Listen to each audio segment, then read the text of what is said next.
एक अच्छी खबर ये है कि दिल्ली एसएसबी में प्राइमरी की भर्ती आने वाली है। कितने पद आएंगे, चयन कैसे होता है, मैं पूरी बात बता दूंगा। उत्तर प्रदेश में तो खैर आने से रही 2024 में, इसी में ट्राई कर लो भाई। चलिए समझते हैं।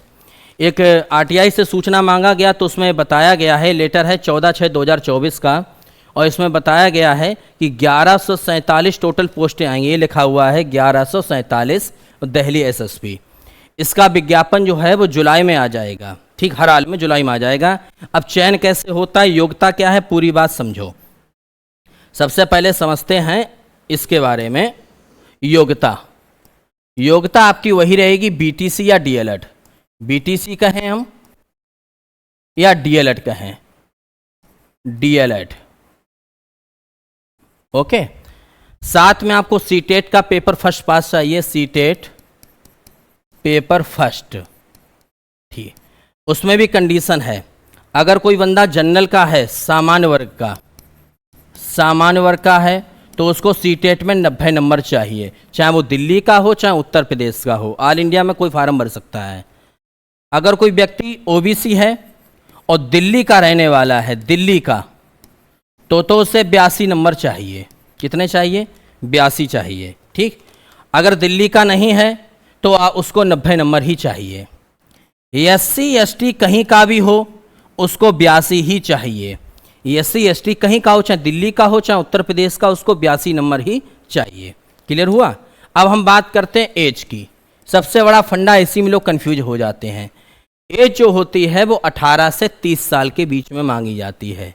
ऑल इंडिया सामान्य वर्ग के लिए यही एज है, सामान्य वर्ग। लेकिन अगर कोई बंदा ओबीसी वर्ग का है तो ओबीसी में 2 कंडीशन है।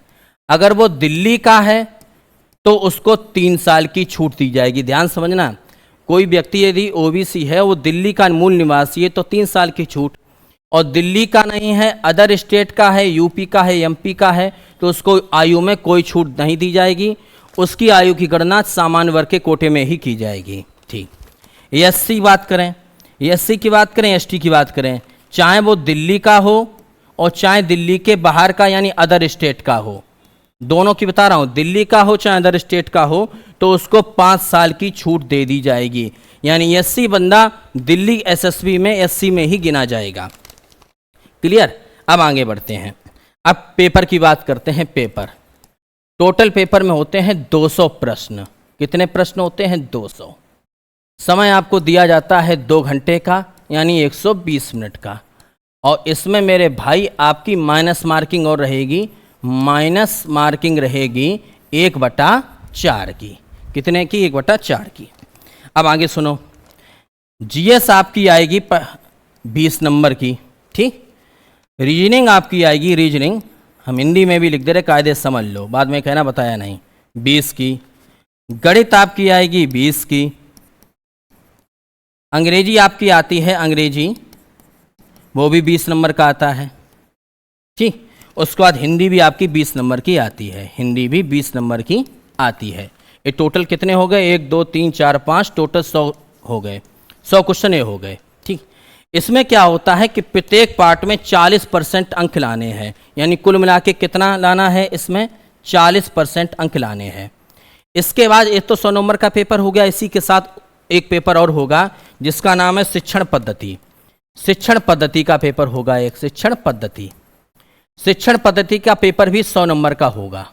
कितने का होगा? 100 अंक का पेपर होगा, यानी कुल मिला के 100A और 100A, टोटल कितने हो गए? 200 अंक का पेपर होगा, 200 अंक का पेपर होगा।